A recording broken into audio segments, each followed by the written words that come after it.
Hello, and welcome to another episode of the Two Raccoons in a Trench Coat podcast. I'm your co-host for today's episode, some guy with a microphone. You may know me from Twitch, from YouTube, and even Xbox Live. But we're not here to talk about that today. We're here to talk about something else, something very important, which my host will lead us into. Hello, I'm some guy with a hat, and today we're talking about a video game franchise that I've sunk a lot of time into over the years. The co-host and I actually made some bonus content recently, a couple days ago, that you should be seeing the first installment of probably by the time this episode goes live, I hope. But before we get into all that, you ready to play some trivia? Oh, I am ready. All right. Okay. Before we start, what are your predictions on how many you'll get right today? You're going to get at least 3 of these 5 right. At least. You're going to get... Okay, I think you will. All right. Your time, as always, starts after I ask the first question. Oh, right. You're asking questions. Wait, did you think I was playing trivia this time? For some reason, I did. I have trivia prepared, but you know what? We're gonna save those. That's great. We can chunk that. We'll throw that in. There'll probably be a decent time for it right after we go over the story. Sure. But are you ready to play trivia? I am ready. All right. Question 1. In World at War through Black Ops 3, how much does the perk Juggernog cost? 2,500. What is the name of Samantha's dog? We talked about this. Fluffy. What is the element that creates zombies? Element 114. On Shinonuma, how do you activate the hidden Easter egg song? You have to interact with Shinonuma. You have to interact with a telephone. On what date does the moon Easter egg take place? That would be 10/14/2025. All right, your time has been stopped.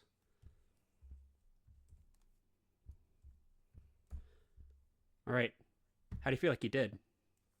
Pretty good. I don't think I got the number right for the element, and I don't know if it was Fluffy that was thrown into the batch of hatred. All right. Question 1, in World at War through Black Ops 3, how much does Jug cost? You said 2,500. That is correct. Juggernog costs 2,500 points. Good. Question number 2, what is the name of Samantha's dog?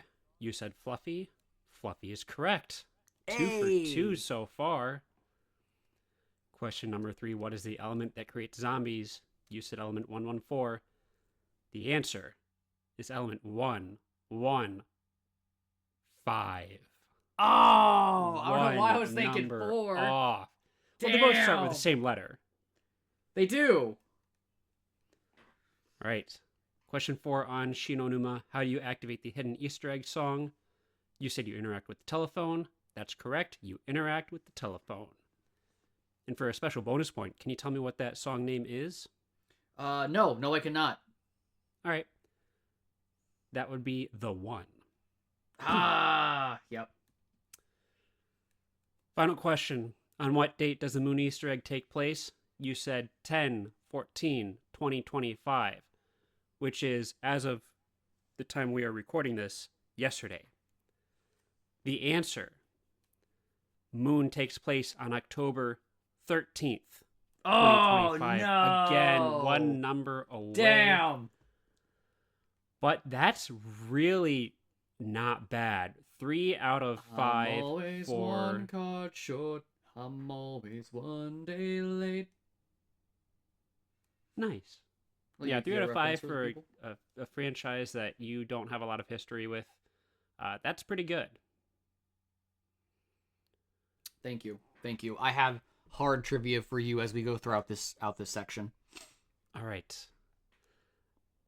So, the topic we are handling today, we are sinking our teeth into the Call of Duty Zombies franchise. Specifically, we're going to be looking at World at War through Black Ops 2. Originally, I was planning on going all the way to Black Ops 3, but as I was writing out my additional, I had to open up a second notes tab to write out all the storyline information, and I filled up 2 entire pages. So I said, you know what? I think we're going to be fine to stop at Black Ops 2 for this one. But World at War, the head game developer for the Zombies mode was Jimmy Zielinski. He handled it all throughout Black Ops 2, save for 2 maps that were led by Jason Blundell, who then took over for the subsequent 2 games. Kind of. We'll get into that at a later episode when we focus more on Black Ops 3 and 4. But for right now, again, we are focusing on the first 3 installments of this game. Do you know how the game mode originated? Like its original conception or its original implementation? Like how they came to decide to make this mode and how they created it. No, that I do not know. So, originally, this was not in Activision's plan to make this mode. But as the team was making World at War, they had all these assets and they just started messing around with a tower defense mode. And they passed it around to a couple of people on the team, and it really caught traction. People really enjoyed it. And eventually it got to the leads, and they're like, yeah, we can put this in, but we can't market it because it's not in the plans and it's not something we think is going to catch on. So they used a whole ton of assets. Like, I think all of the maps in World at War are either multiplayer or campaign maps. But they took all these assets, created this thing, and they put it on the disc. And it wasn't anything you could even find in the menus. Like, the only way you know about this game mode at first is if you beat the campaign. And at the end of the campaign, after the credits, a cutscene starts where you wake up after a plane crash in this dark field.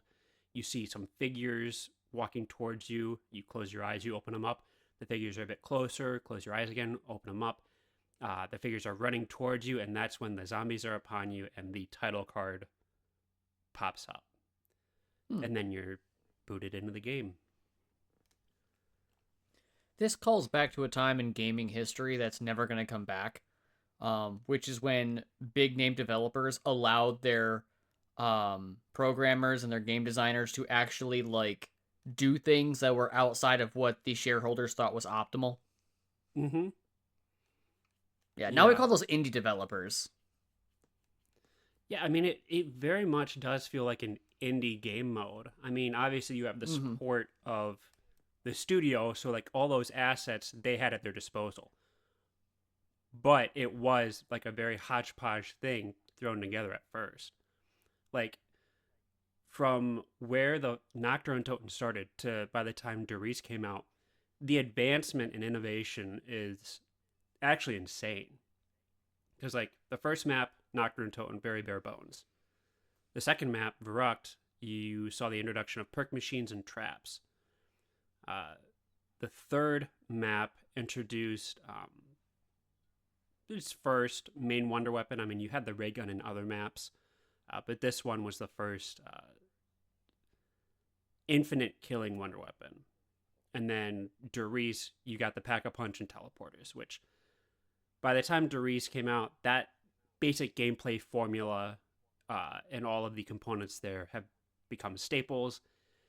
And really, throughout Black Ops 1, you don't see too much innovation on adding new mainstays to the formula. You have some map-specific features thrown in there, but really the most innovation you see throughout Black Ops 1 and really Black Ops 2 as well, gameplay-wise, are just like what new perks or new weapons are introduced. Hmm. Do you want to, since we have played the World at War maps, Yes. do you want to talk about how gameplay flows? So, gameplay goes a lot like this. First, you'll spawn in. Once you spawn in, you'll realize you're holding a 1911 pistol, a 45 caliber pistol that won 2 world wars. Now, you will start the Back to back, round I might add. back to back World War champions. And we landed on the moon. So you'll start the round. There are zombies. They're outside these walls. They want to get in through certain areas. So you'll shoot them. You'll stab them. You'll get points. You'll buy guns. It really is, in and of itself, a Well, you ever played the game Call of Duty Nazi Zombies? No, I've never heard of it. Explain that one. Well, it's a lot like that. So imagine you ever played Bloons Tower Defense. Oh, dude, we can make an entire episode on balloons. I freaking love those games. It's Bloons Tower Defense, but you're the monkey. Am I wrong? No, you are not. What are zombies except for blood-filled balloons? But yeah, that's basically the game. And at least for the World at War zombies, there was, I will say, did you ever hear the rumor that at round 100 you got to fight undead Hitler and that was how the game ended? Yes, it's a point that I want to make, because a lot of this stuff, the entire game mode is built upon fan rumors that people latch onto, and even if they're very quickly dispatched or disproven, like the round 100 Hitler boss fight, it's still a main like theory, and they're like, oh yeah, like it's not in there, but it could have been, in which makes it hard sometimes when you look at the story and you look at all these gameplay features. Like you have to take all of the facts with a grain of salt, because it is such a story built on so much community collaboration, and just we don't always have all the facts. It is fascinating. All right, touched on gameplay. I think a lot of this episode is going to focus on the story. That's probably going to be more of an entertaining thing, even though I play the game for the gameplay. It's what keeps me coming back. But the story is something I am absolutely fascinated in. So, before we get into the story of each map themselves, there's some main players I want to kind of lay out first that you're going to hear me talk about throughout all the run through here. So, most of the maps you play as a crew named Ultimus, which consists of Tank Dempsey, an American soldier, Nikolai Belinsky, a Russian soldier, Takeo Misaki, a Japanese soldier, and Dr. Edward Richthofen, a German soldier scientist. And in World at War, there's this group called Group 935, which is a German scientist division, which takes scientists from all over the world. They're part of this thing, but it's based in Germany during World War II. And Nikolai, Dempsey, and Takeo are test subjects captured as prisoners of war, and Richthofen uses them to study the effects of element 115 on them. And they have memory loss because of it. And Richthofen takes these three to go on his quest to gather items. And that's kind of where that story starts, because the first two maps don't have a big story, but it really starts in Shinonuma. Some other players, we have Dr. Maxis, who's the head of Group 935, and he has a daughter named Samantha. We will get into those two in just a second. But switching over to my 2-page document here. And again, our script. We actually have a script this episode. Yes, I did. Like, I should take a picture of this and send it to you. It is kind of insane. Again, interject me at any point if you want me to elaborate or tell me to shut up and hurry up. All right. Oh, yeah, you're good. I am quite interested in this topic because I know so little about it outside of World at War. All right, starting off with Shinonuma. Takes place in World War II. The Ultimus crew travels to the swamp facility because they need Richthofen's diary for something. I should note, I'm not a expert. This is just like COD Zombies lore is to me what Sonic lore is to you. I'll put it that way. So you're also worryingly autistic, but undiagnosed. Sure. Got it. All right. After they leave Shino, they go back to Doris, the facility, to begin Richthofen's grand plan. And through radios, and I should again preface, most of this story they made up as they went along. And there's not like you have an intro and outro cutscene, like you don't have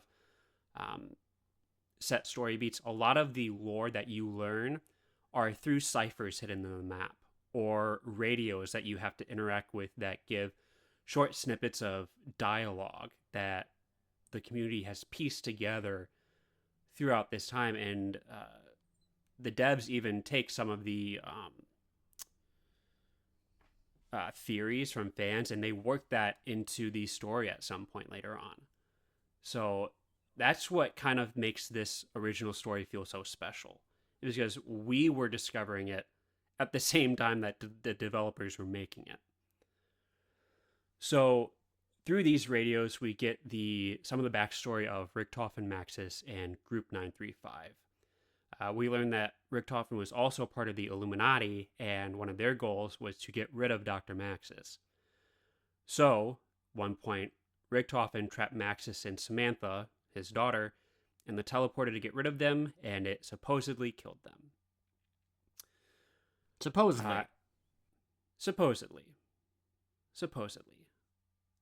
The group then accesses the teleporters, but Dempsey, being the American meathead soldier that he's depicted to be, shoots the Wonder Waff, which is the electric wonder weapon of the map, towards the teleporter, and it overloads it.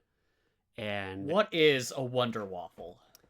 The Wonder Waffa DG2, or the Wonder Waffle, as Dempsey's in-game quotes call it, is a wonder weapon that shoots electricity towards zombies. Technically, it can kill 10 zombies at a time, and it does infinite damage. So that's a weapon that people use on Shinonuma, because there are only 24 zombies around on that map in solo, to just get to, like, you can go to literally round 2000. It's insane. So he overloads the teleporter with the Wonder Waffa, and it sends them through time to the 1960s, where we get to Kino der Toten. Now, this is probably the map that when you say, hey, have you played COD Zombies? You're going to be like, is that the one in the theater? That's the one most people have played, because it was the launch map on Black Ops 1, and I think that's when this game mode really skyrocketed in popularity. Because it was such an accessible map to play, it was easy, good strategies, and it was a lot of fun.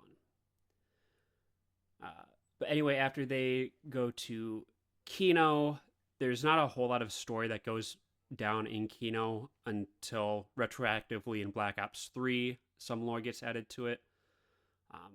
Same kind of situation with the next map here, 5, lore gets added to it retroactively through Black Ops 4. But 5 is the second on-disc map for Black Ops 1, and that is, you unlock that by completing the campaign, as well as a nice callback to Nocturne, Toten, and World at War. 5, you have a crew that is not Ultimus, but you play as political figures such as JFK.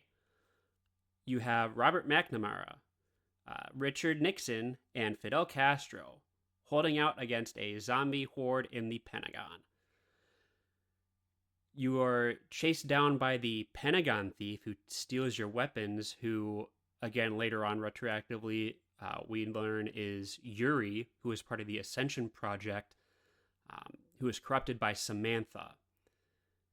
Now, getting into Ascension, the next map takes place at the same time as 5. So we have Ultimus in the Russian Cosmodrome, and we have the political figures in 5.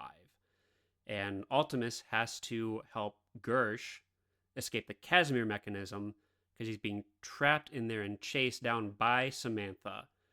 And Samantha at this point is in control of the zombies and is the main antagonist for these first few games.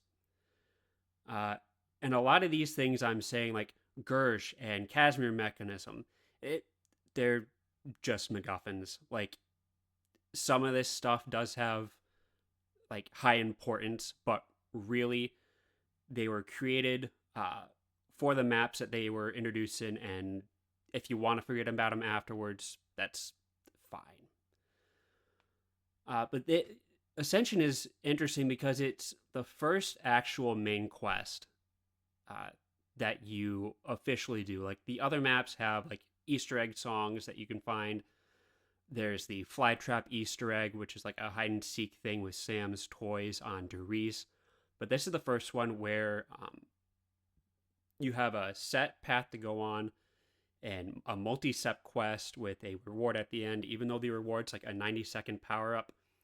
That doesn't work because if you're doing the final step of this Easter egg, you're saving a zombie. He's far away enough from you so you can do the final step. So by the time you get the reward, you're going to chase the zombie down, kill him, and then there's a like 10 seconds between rounds. Like, you really don't have the opportunity to utilize the reward, which is funny in hindsight with like such a monumental occasion with the first Easter egg being such an awful reward.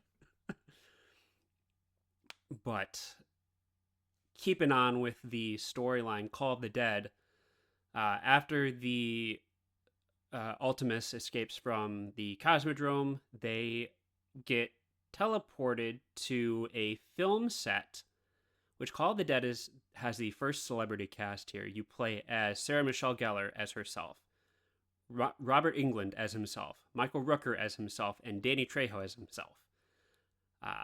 We'll get into more of the celebrity cast stuff and Call of the Dead specific stuff later on outside of the story setting, because it is something interesting that I want to touch on. But Ultimus is trapped behind the door, and the Call of the Dead crew has to grab something called the Golden Rod, also known as the Vril device, because the film location they are filming at is an abandoned, I believe it's a 935 facility near a shipwreck on the Tunguska River. Now, does that name sound familiar to you, some guy with the mic? You know, it doesn't. You should fill me in on it. So, in Shinonuma, in one of the huts that you can't even see in chalk, the word Tunguska is written on the wall. And wouldn't you know it, also in Shinonuma, a giant 115 meteorite is featured in the map. Call of the Dead has much more storyline and lore implications than First Meet the Eye. It's actually looking far ahead here. It's the final map in Black Ops 4 because they remastered all the other maps. So it's one of the most important locations. But as of right now in Black Ops 1, it's just another stop for Ultimus to grab another piece of the puzzle. So then the crew helps them, sends them on their way. Then they teleport to Shangri-La, which is a Mayan temple in the Himalayas or on Mars. One of the fan theories we've mentioned is lots of people still believe that Shangri-La takes place on Mars, even though with official statements like it doesn't. But it's still fun to think about that theory. This one, a really difficult map in Black Ops 1, tight corridors, nowhere to really group up the zombies and survive easily. In this map, the crew helps two adventurers named Brock and Gary, who you hear through radios. They find this temple and they have to help escape, but it's kind of like a Temple of Doom thing where there are traps everywhere. Mm-hmm. One of the main highlights of this Easter egg quest is the shift to Eclipse mode, where during the Easter egg, you all four players have to stand on these panels at the same time to do something. I don't know. I've never done it in four player because I don't play multiplayer. Um, but the lunar eclipse happens. You have to complete specific quests, and then the next time you hear a radio um, from Brock and Gary, the temple has changed or their situation has changed, almost like you're reverting the situation they were at previously. At the end of the Easter egg, an altar is revealed by Pack-a-Punch with the focusing stone in it, and Richtofen's name is etched into the altar. You hear another radio from Brock and Gary, and it's the same radio you heard at the beginning of the Easter egg, which indicates that they are in a time loop. And this now introduces the concept of cycles. Cycles, the concept of the cycle is one of the most fascinating parts of this story. I'm going to touch on it a little bit later in one of the maps in Black Ops 2, but for right now, just keep in mind that time might not be the most linear thing here. So, we have the real device. We have the focusing stone. Now it's off to Groom Lake in Area 51 in the map Moon. Moon actually starts off pretty interestingly. You don't spawn on round one. You spawn in Groom Lake, and there's the Pack-a-Punch and the teleporter right there. And the zombies spawn endlessly, and about every 30 to 60 seconds, you hear an alarm go off, and that signifies that the zombies are getting tougher, they're going to get faster. So you really don't want to spend too much time in no man's land, what they call it. So you hit the teleporter, and you are teleported to Griffin Station on the moon. This is the end of Richtofen's grand plan. The radios on this map is what really got me invested in the storyline, because before I'm like, okay, yeah, this game is fun, these maps are fun, but you look up stuff on YouTube and it's like, hey, here are the radios for the new map Moon, and I was listening to them and I just was blown away by just how much stuff was revealed about everything in the past. It was like, this all makes sense now, yet still keeping everything very cryptic and being like, all right, we still obviously don't know the whole story here.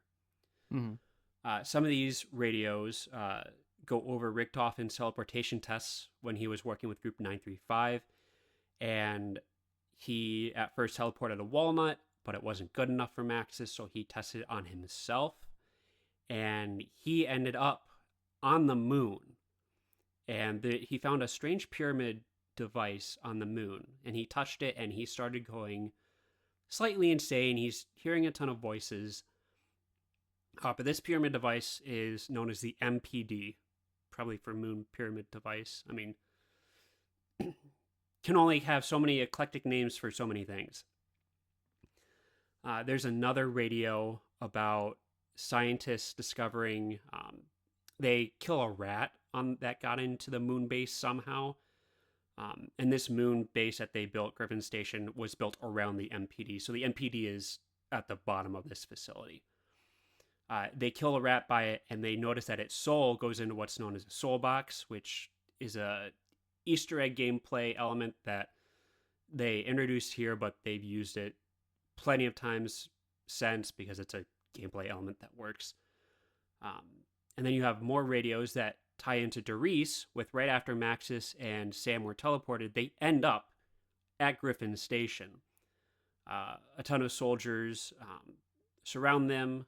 Maxis tells Sam to kill them all, and then Maxis shoots himself. Sam merges with the MPD, and Maxis supposedly dies. So that's how Sam becomes in control of the zombies. You also, in other radios, hear that they have to find a way to charge this MPD, and there are only so many rats. They're like, well, send a ton of prisoners up there, send a ton of soldiers up there. So this group obviously doesn't care about the humanity or the conditions of their fellow comrades, which is really messed up. I mean, the whole storyline's messed up, but it's just so fascinating. All right, map itself. Richtofen uses the previously gathered artifacts. The Vril device helps him with the computer, getting into access there. He places the focusing zone on the MPD. The crew charge up the MPD with enough zombie souls, and it opens to reveal Samantha, still 8 years old, in suspended animation. Once the MPD is charged up enough, Richtofen and Samantha swap souls. So if you're playing as Richtofen, your voice quotes go from him to then Sam for the rest of the game. And Richtofen is now in control of the ether and the zombies. It turns out Maxis isn't dead. His consciousness is merged with the station's electronics somehow. And this is when he talks with the crew. I'm sorry. At this point, the crew, specifically Takio, starts to regain some of his memories from before and talks about how much he distrusts Richtofen. A little late there, bud, but I guess better late than never. Maxis talks to the crew to get them to help him in stopping Richtofen, but in reality, Maxis tricked them into launching 3 rockets towards Earth. And in the final moments of the Moon Easter egg and Black Ops 1 as a whole, you watch as the Earth blows up, with the Ultimus crew now stranded on the moon. Any questions about what it wore in Black Ops 1 before we get into Black Ops 2? So, at this point, did Richtofen, was his goal to blow up Earth? Was that part of his plan? No, Richtofen, ever since touching the MPD in his teleportation test, he became obsessed with he got corrupted by the Aether and Agartha. Aether and Agartha are used interchangeably. They mean basically the same thing. So it was Maxis who wants to blow up the Earth, and we'll get into that, his reasoning for that in Black Ops 2.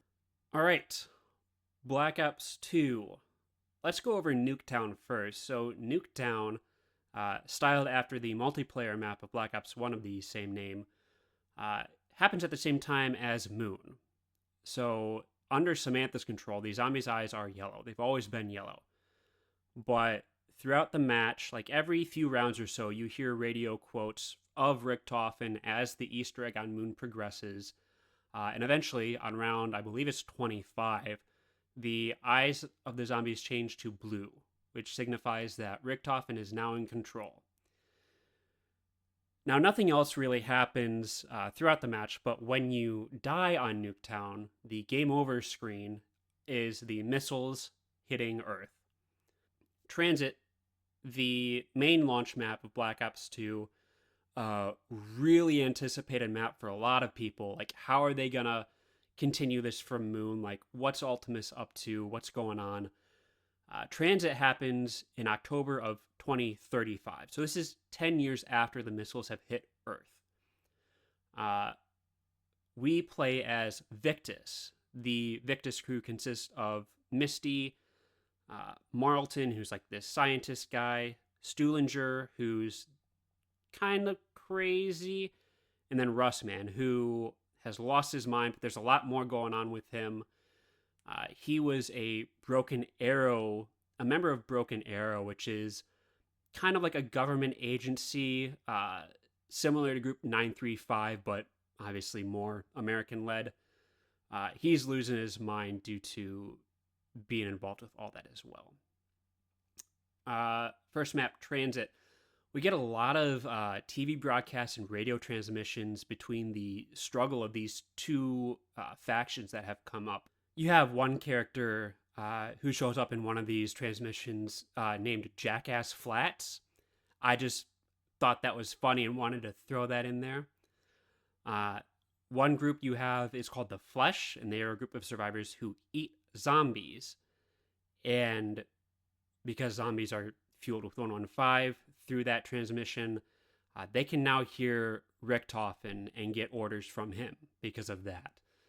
The other survivors follow Maxis, who communicates via electronics. So that's your whole main background driving force of the plot of Black Ops 2. The main Victus storyline is really about aligning three that we know of for sure, radio towers, one on each of the main maps, for either Maxis or Richtofen to help them gain control in the entire situation. Then they go to Die Rise. The only significant thing about Die Rise is they align the tower, they get it done. Something else also that's brought up in the intro cutscene, but I'm going to get to that after this next map because it ties back into something that I mentioned earlier. Mob of the Dead. Mob of the Dead's a bit different, both gameplay and story-wise. Up until this point, all of the maps have been helmed by Jimmy Zielinski. This is the first one that Jason Blundell has taken creative lead on. This map introduces Afterlife mode, which is something where you have a limited time as a ghost, which allows you to unlock parts of the map. It's a map-specific feature, but narratively, it's important to mention. Like, a lot of this stuff, I'm not mentioning a lot of the gameplay elements or anything like that because this is more of a story section, but this was one time where I'm like, yeah, this gameplay feature is pretty integral with the map in the story. But this does happen outside of the main story, pretty much, for now. Pretty disconnected. This is the second map that had a celebrity cast. You have Michael Madsen, Ray Liotta, and a couple others play mobsters who have to escape Alcatraz in the middle of a zombie outbreak on a makeshift glider. Eventually, throughout the map, you find the parts, you build the plane, Icarus, on the roof, and it crashes into the Golden Gate Bridge. To get back to the main map, there's an electric chair set up, no one escapes alive sign, and you have to sit in the electric chair, and as lightning hits the Golden Gate Bridge, you are shocked back to the main prison. Throughout the rest of the Easter egg, you do this a couple times. It turns out that you're actually in a cycle in hell. In the quote-unquote real world, Weasel, one of the members of the group, had a plan to escape, but the other three thought it wouldn't work or it wasn't working. So they took him to the roof and killed him, and then they were sentenced to death because of it. Now, in hell, after you realize that the final confrontation in the map is either the three other players kill Weasel and the cycle continues, or Weasel kills the other three and the cycle is broken. This is the first time the ending of a game does not end in the players all dying. Like, if you complete one of those two scenarios, the game ends. Like, it'll give you a pop-up on screen that says, the cycle continues, or the cycle was broken. And this is really where the concept of the cycle starts to get really pushed, that it's an important thing. There's actually another example of the cycle that I didn't mention in Die Rise. The opening cutscene for Die Rise, the characters are in the the wrecked high-rises, fighting off zombies. Russman dies. the rest of the three characters take a elevator down. Richtofen is talking to Stuhlinger, and when the elevator opens, they get swarmed by zombies and they die. But in the very next second, they're all teleported back to the beginning of the cutscene. And I think Stuhlinger is the one that says, like, have we been here before? So we literally see the cycle in action in the opening cutscene. I don't think we really knew what it was at the time, but that's something where like I even don't see a ton of people talking about that fact in breakdown videos or stuff like that. Mm-hmm. But the cycle really gets pushed in Black Ops 3, but to explain it here, we find out that pretty much this has been going on for eons. The events always repeat themselves. So no matter what happens from the beginning point of the timeline to the end point of the timeline, it always resets and happens again. So technically, every game of zombies you play is canonical in one way, shape, or form. Let's say you're on Kino, and Kino's not a good example. It doesn't have an Easter egg. Let's say you're on Ascension. You beat the Easter egg, you help Gersh, and you move on to Call of the Dead. That's a canon ending. You move on in the cycle. Let's say you all die at round 4. That's a canon ending. You just restart and try again. So it's a really meta concept that works its way into the storyline and vice versa, which is absolutely incredible. Again, that gets more fleshed out in Black Ops 3. So this is kind of the last time we'll mention it here, but if you want to get back into it, there is something we can talk about with the final map here. But before that, we have the final Jimmy Zielinski map ever made, DLC 3 Buried. Buried is these last 3 maps in Black Ops 2 are all pretty special. Buried has one of the most interesting storyline implications and complications, perhaps. But Buried takes place in a Wild West town set in Angola, Africa, because of the shifts and the rifts that the rockets have created. This Wild West town is now in Africa. This map is actually a paradox because it takes place before and after Moon. One event cannot occur without the other, yet neither of which events have happened yet, but at the same time they both already have for this to exist. Like it all has to do with Maxis and what his abilities are, and the rockets haven't hit yet, but they already have because Buried has to be in Africa. But then how is the rocket there in the first? There is a great. I didn't even pick up on this at first. Like I just learned about this, God, a few months ago, and it's along with another theory for this map, which we'll get into later on, is something I've been thinking about a ton lately. Anyway, you align another tower, and this map actually had a super Easter egg. Whereas if you play the other 2 Victus maps and pick the same person to help, so let's say you help Maxis on both Transit, Diarize, and now Buried, you have a secret ending to the game. Same for Maxis. If you all help Maxis, he takes over Agartha and destroys the universe or something. I don't know. If you all help Richtofen, he erases Maxis from existence and he gains full control of the Aether. So that's the final point in the Aether storyline timeline. But then we have Origins. So to set the stage, because, and I this is going to go a little long, but I think for the storyline implications, it's worth getting through it.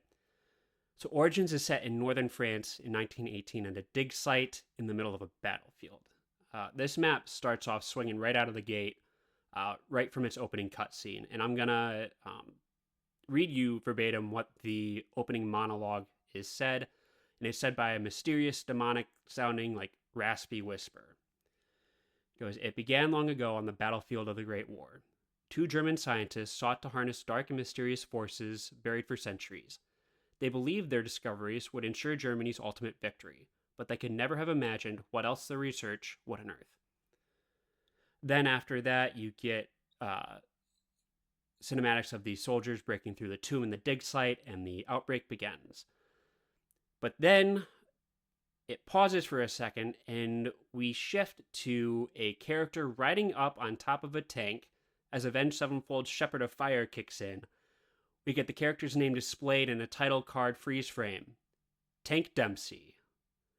He jumps down off the tank and fights for a bit, and then the scene sweeps to the next character in another part of the trenches, Nikolai Belinsky.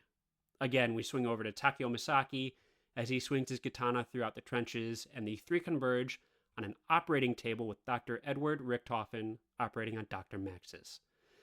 I will say these characters do look different from when we last saw them. This is obviously takes place 20 to 30 years before the start of the Aether storyline as we have seen it, but there's a reason for that.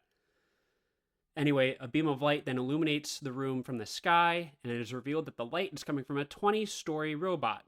The group scatters as the foot comes down on them all, and as the screen cuts to black, the voice comes in again and says, "My name is Samantha. I'm going to tell you how all this really began." And that's just the opening cinematic. Like, I can't tell you how many times I watched that trailer in cinematic on YouTube. It has 8.2 million views on Treyarch's YouTube channel. One of the most highest viewed that I could see scrolling through.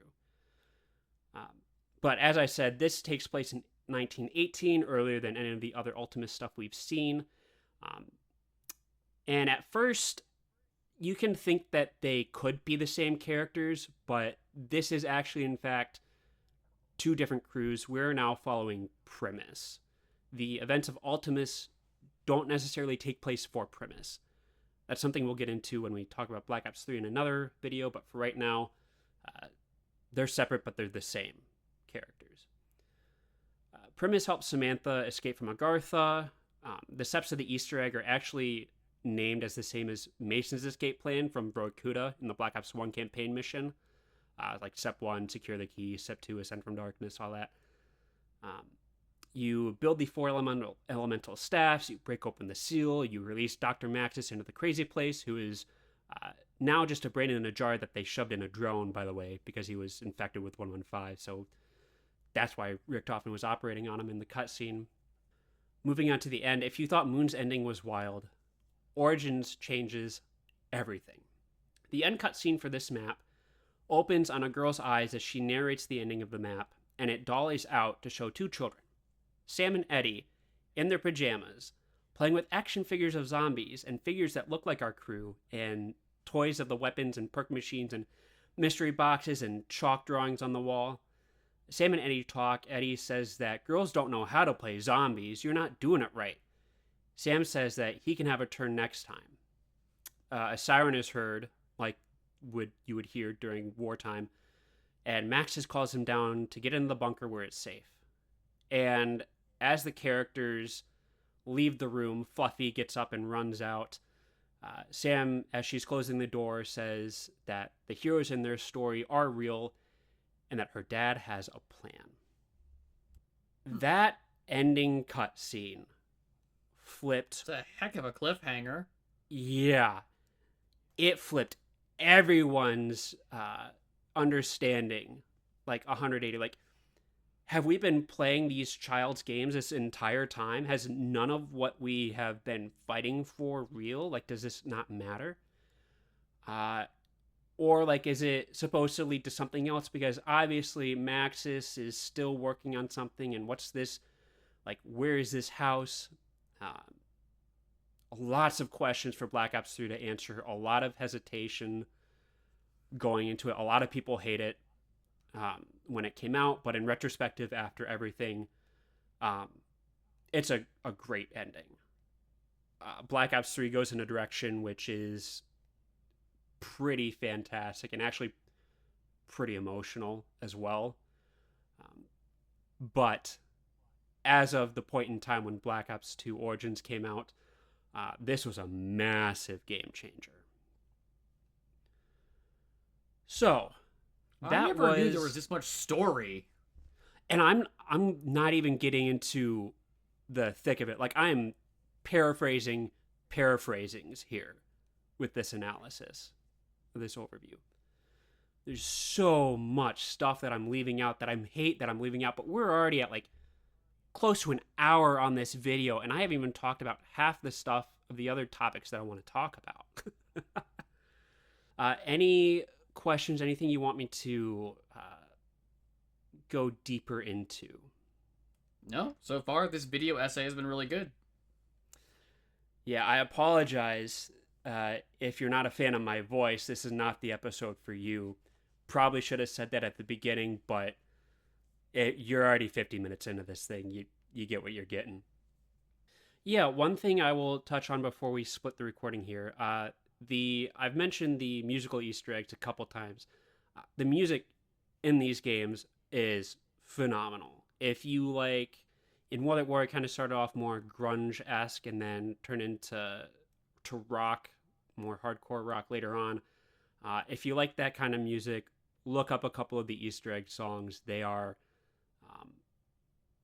I don't use this word often at all, but they are bangers. They are really, really good. And part of what makes it so fun is that they are sang and written as if you're from the POV of Samantha for most of this. Some of the times it's from other people's perspectives, but they are all integrated into the story. Avenged Sevenfold, one of my favorite bands, actually did a couple guest songs for them. And each time they're like, all right, what's the story here? Like, what's this character's perspective? How are we coming from this? And how is this going to work into this riff? Like, they're really invested in this. And a lot of people that make this game mode, or made this game mode what it is, had so much passion for it. And that's what was really special about these first few games, is that you could really tell they were the underdogs here. This was not a well-supported mode, or well, as advertised as like the multiplayer or the campaign is. But they built it into something that is now a staple in these games, for better and for worse, that we will get into at a much later time.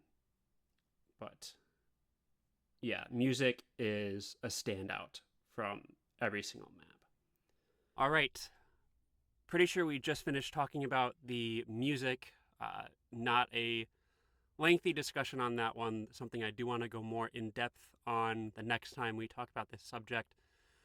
But pulling back the curtain a bit, we had to cut the recording last time from the last few seconds you were listening.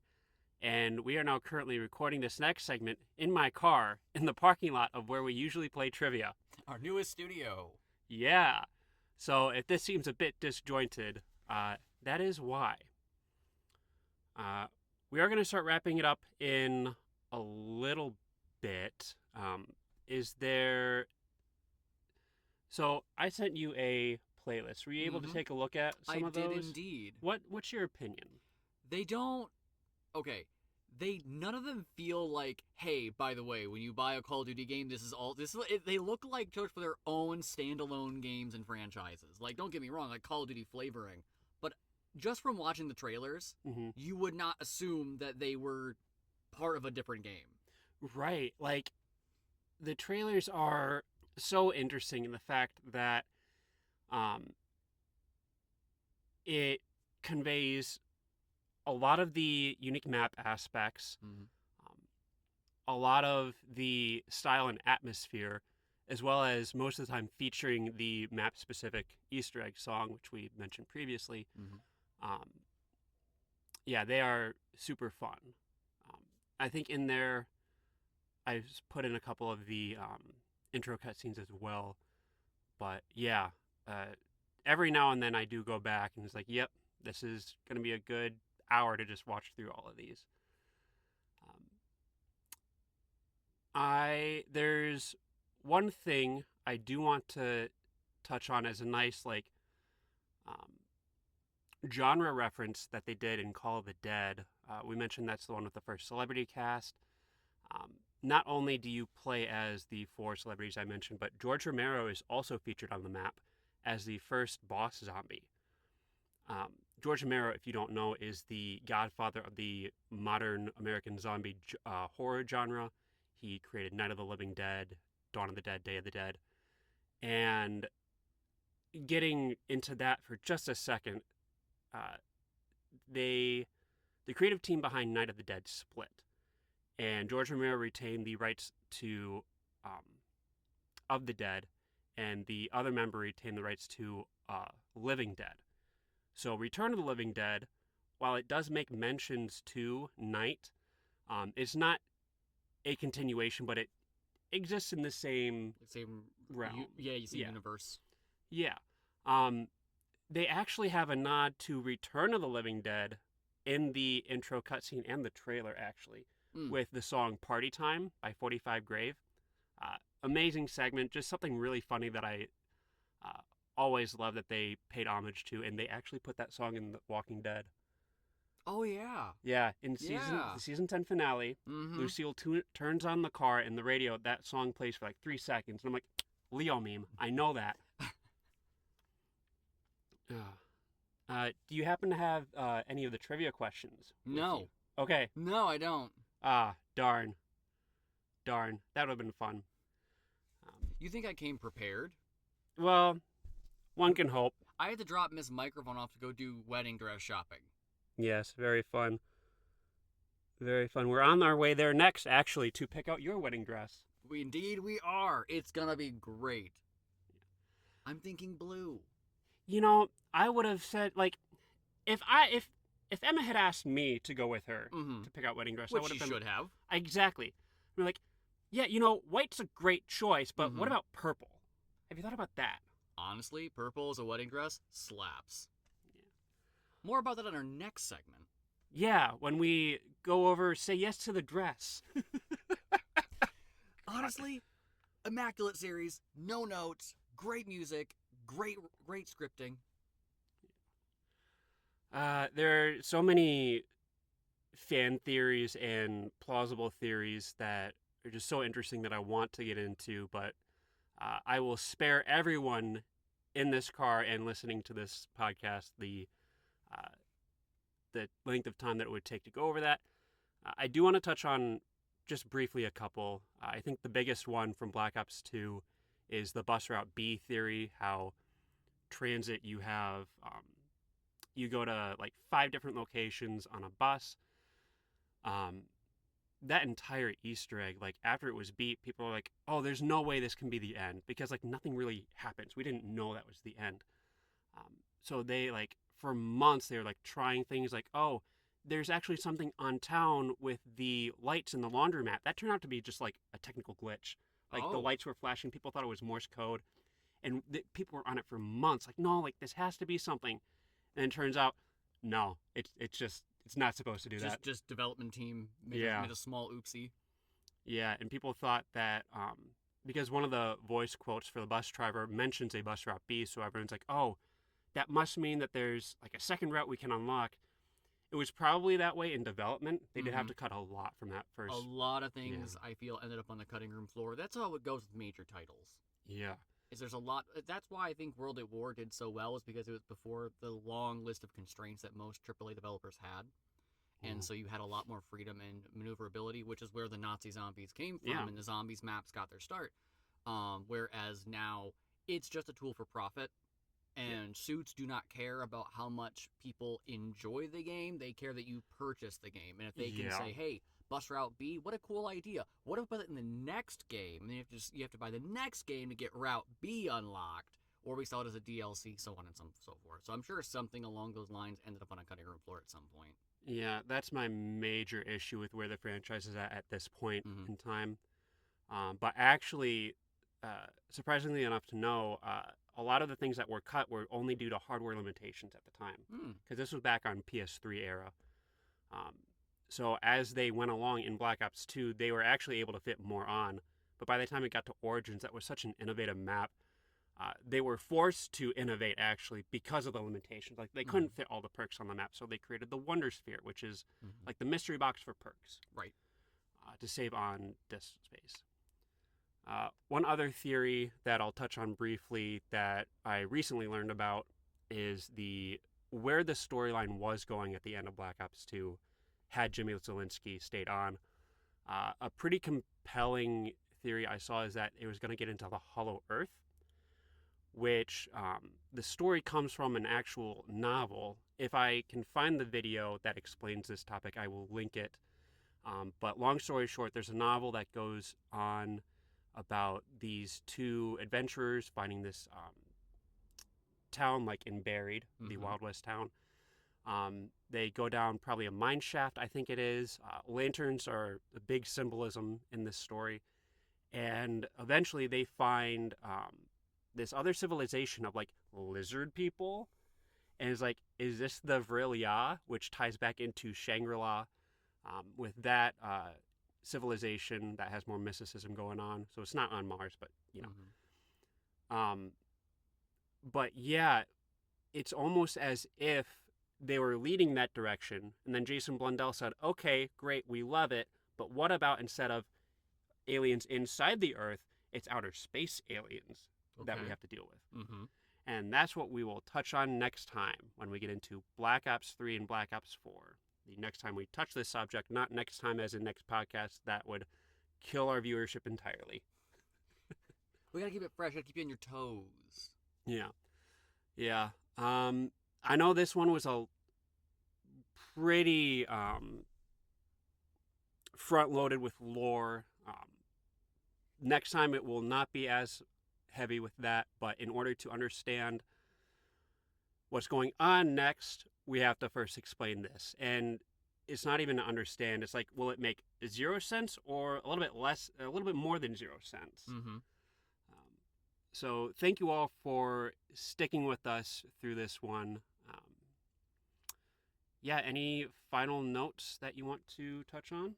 I just want to reiterate that I didn't know that zombies had lore before any of this started. Yeah. I had no idea. I just thought it was a fun little game that you just, when you were bored of playing the campaign in multiplayer, you just got to go play zombies with your friends. I did not know there was lore. I've learned a tremendous amount.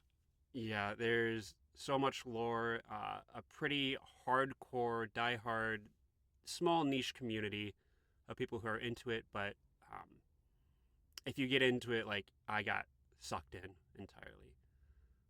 One thing I will add at the end, as they release the 5th DLC for Black Ops 3, they also unveiled the Zombies timeline, which they made pretty much a roadmap of the timeline up until the end of Black Ops 3. I have a poster of it. It's like 3 by 2 feet, and how it is the events are written out and put in like circles to follow cycles. 3 by 2 feet. I can't read it. This text is still that small. There's so much stuff on that timeline. But yeah, there's a lot of stuff there. A lot of, like, we scratched the surface. It seems like there's a lot, and there is a lot. But we, in the grand scheme of things, just covered the basics of this. Again, thank you for sticking with us. We will be back next week with our final Halloween-themed installment for this month. Our spectacular episode. Yes. Thanks again for listening, and we will see you all in the next one. Bye.